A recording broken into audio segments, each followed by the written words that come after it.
Shalom dari Jakarta, Indonesia.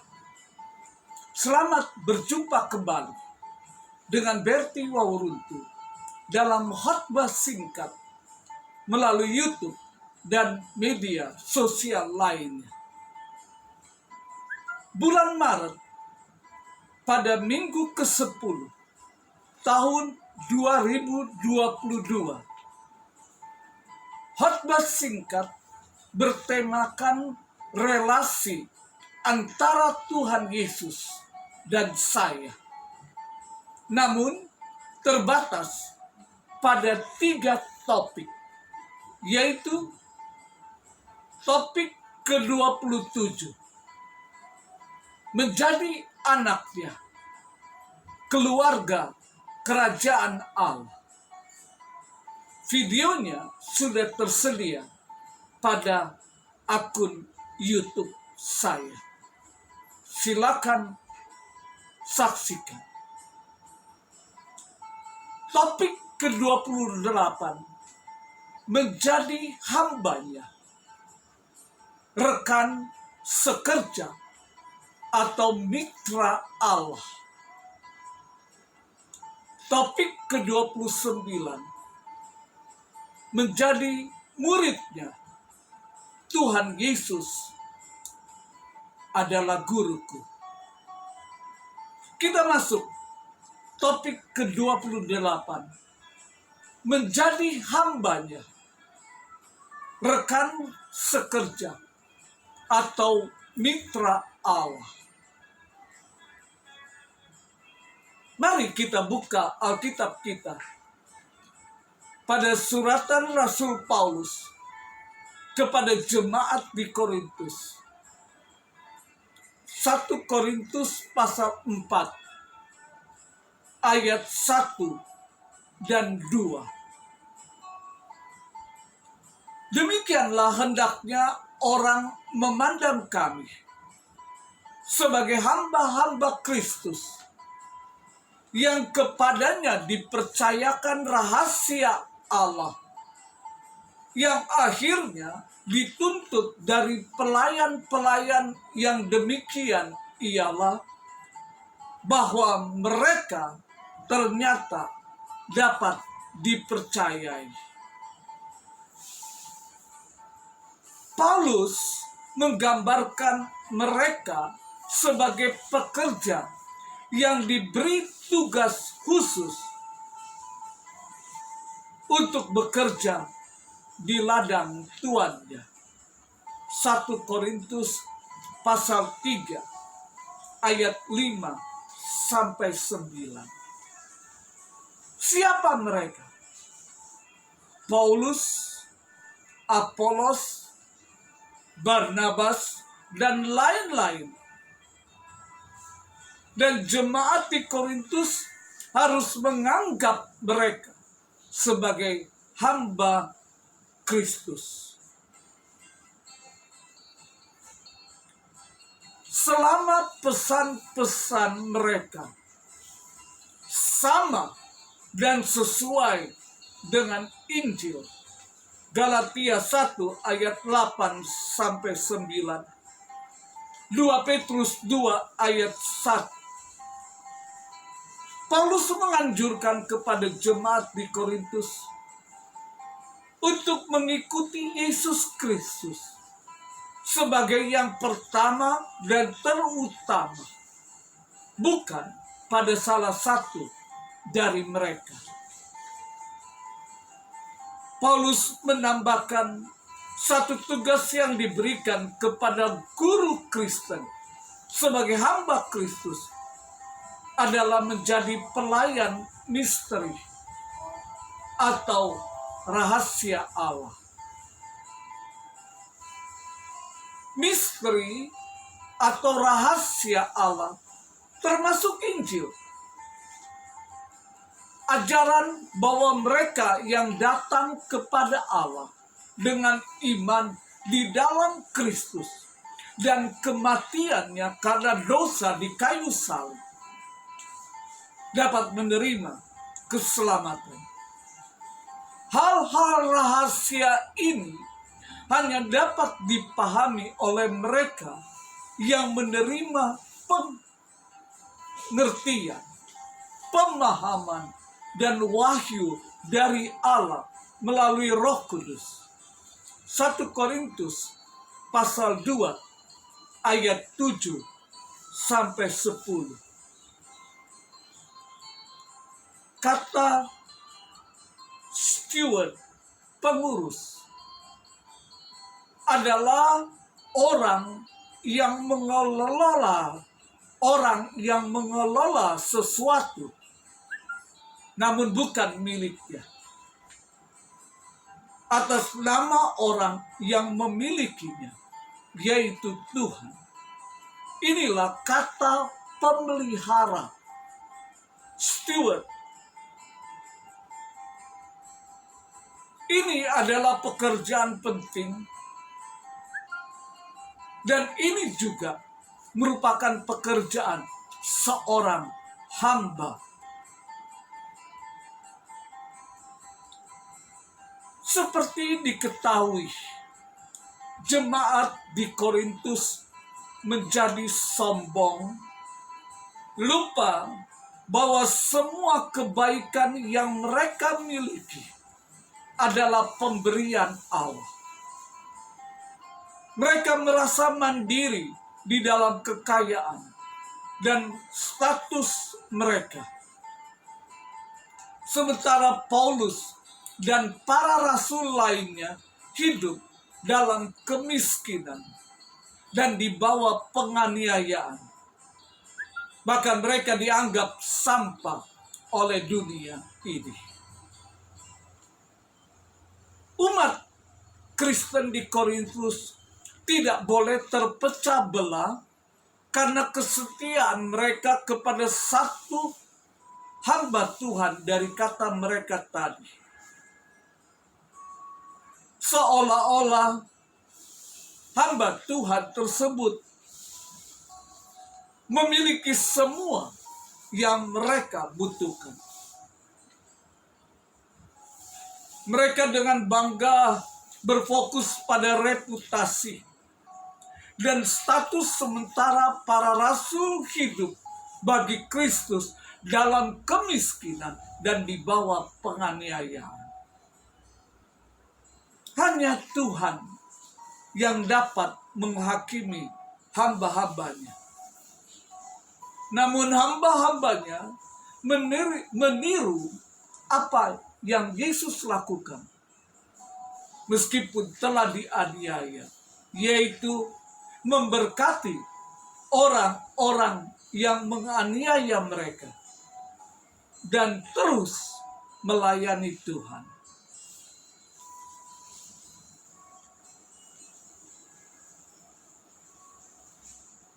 Maka jelaslah, agar seseorang dapat dipercaya sebagai pemelihara rahasia Allah, dia dituntut kesetiaan, yaitu mereka memiliki reputasi sebagai orang yang jujur, tidak mencuri, dan hidup dengan integritas.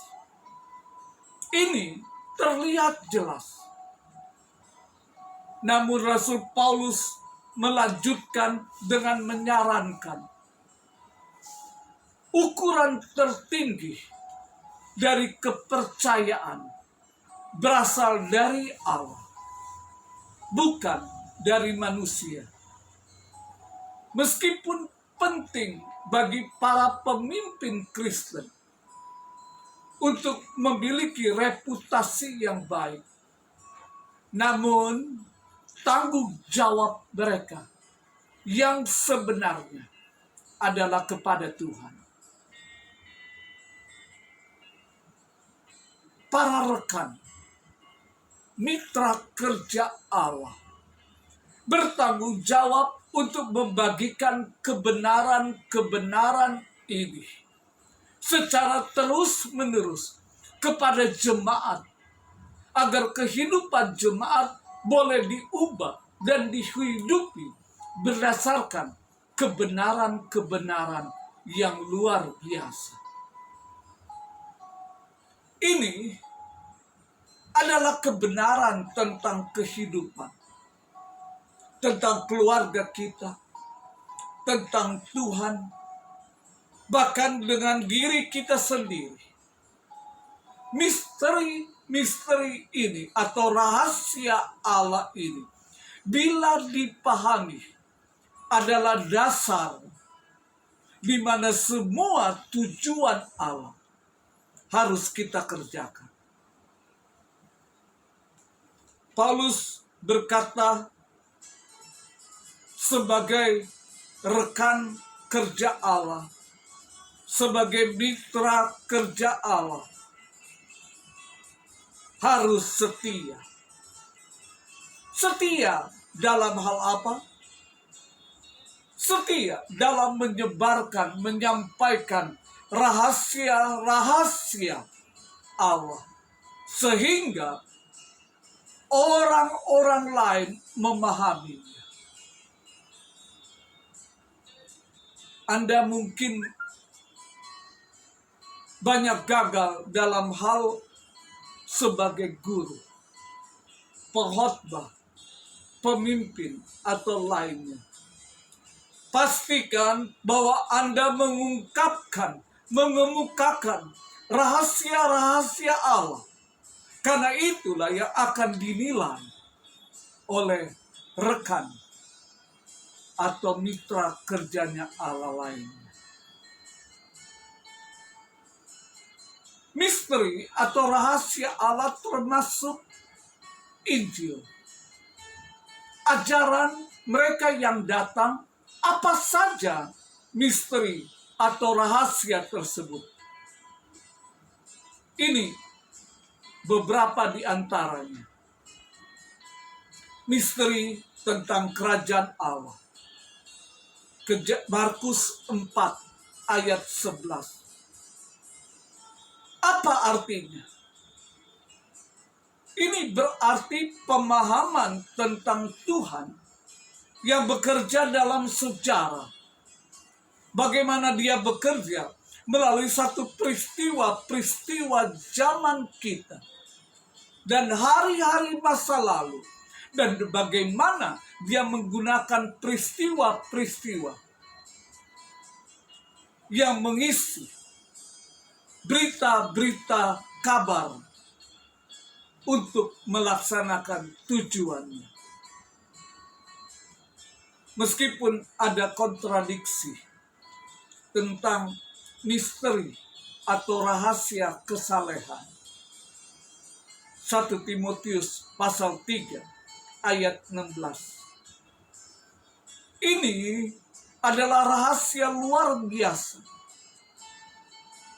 yang telah disediakan oleh Tuhan. Dengannya seorang Kristen, umat percaya, dimampukan untuk hidup tepat di tengah-tengah tekanan dunia dengan segala ilusi dan segala bahaya. Bukannya untuk lari daripadanya atau menolak untuk menyesuaikan diri. Ini adalah rahasia kehidupan yang diberikan. Kristus di dalam kamu dan harapan akan kemudian. Kolose 1 ayat 27b. Kristus di dalam kita, tersedia bagi kita, dan hidupnya, kebijaksanaannya, kekuatannya, kuasanya bertindak dan tersedia bagi kita. Ini memungkinkan kita melakukan apa yang menurut kita tidak dapat kita lakukan. Tetapi ketika kita memilih untuk melakukannya, kita menemukan dan memiliki kekuatan untuk melakukan rahasia Allah untuk Anda. Itulah misteri kesalehan. Doktrin yang mengubah hidup yang pernah hidup di dalam manusia. Radikal dalam pengaruhnya. Lalu ada misteri rahasia gereja. Efesus 3 ayat 1-6. Masyarakat baru yang aneh yang sedang dibangun Allah akan menjadi dampak bagi dunia di sekitarnya. Mereka yang terpanggil untuk mengajarkan hal ini kepada jemaat di gereja adalah seorang penata layan, seorang pengurus, seorang stewardship rahasia Allah. Dipercayakan untuk menjelaskannya, untuk membantu orang menghadapi kenyataan hidup tanpa rasa takut dan belas kasihan, sehingga semua dapat mengalami ekstasi dan penderitaan pengalaman kekristenan. Sebagai kesimpulan dan sekaligus implikasinya, kita selaku rekan kerja Allah, mitra kerja, terikat bersama Tuhan. Ini membutuhkan pengorbanan di pihak kita, yaitu kita harus kehilangan sesuatu dari diri kita. Oleh karena dia,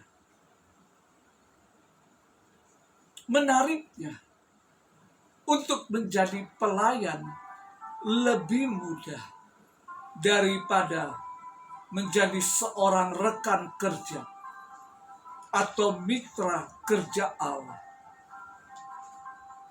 Banyak umat percaya menyebut diri mereka hamba Tuhan, namun tidak memiliki kapasitas untuk menderita bersama dengan Tuhan.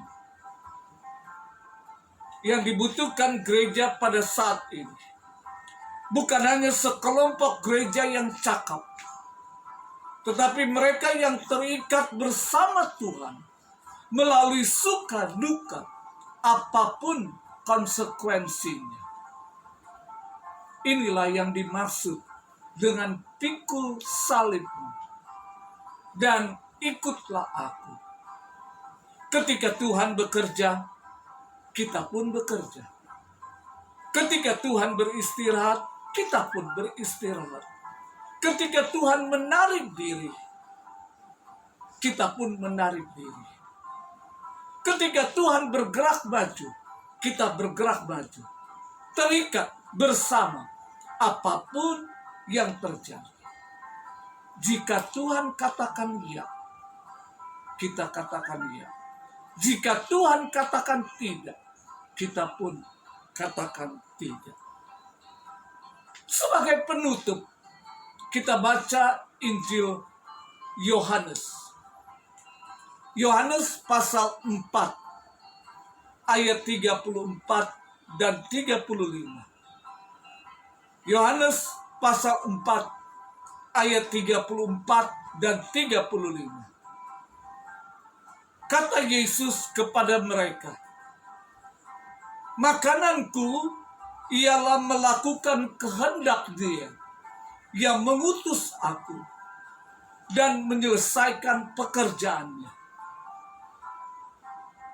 Bukankah kamu mengatakan 4 bulan lagi tibalah musim menuai? Tapi aku berkata kepadamu, lihat sekelilingmu dan pandanglah ladang-ladang yang sudah menguning dan matang untuk dituai. Ajakan saya, umat percaya dan juga seorang hamba Tuhan sebagai pemegang rahasia Allah, siap menjadi rekan mitra kerja Allah dalam melanjutkan apa yang Tuhan sudah kerjakan. Saat ini adalah giliran kita. Siap? Haleluya. Maka berbicaralah ia, katanya. Inilah firman Tuhan kepada Zerubabel, bunyinya. Bukan dengan keperkasaan dan bukan dengan kekuatan, melainkan dengan Rohku, firman Tuhan semesta alam. Zakaria 4 ayat 6. Pasti Tuhan Yesus memberkati.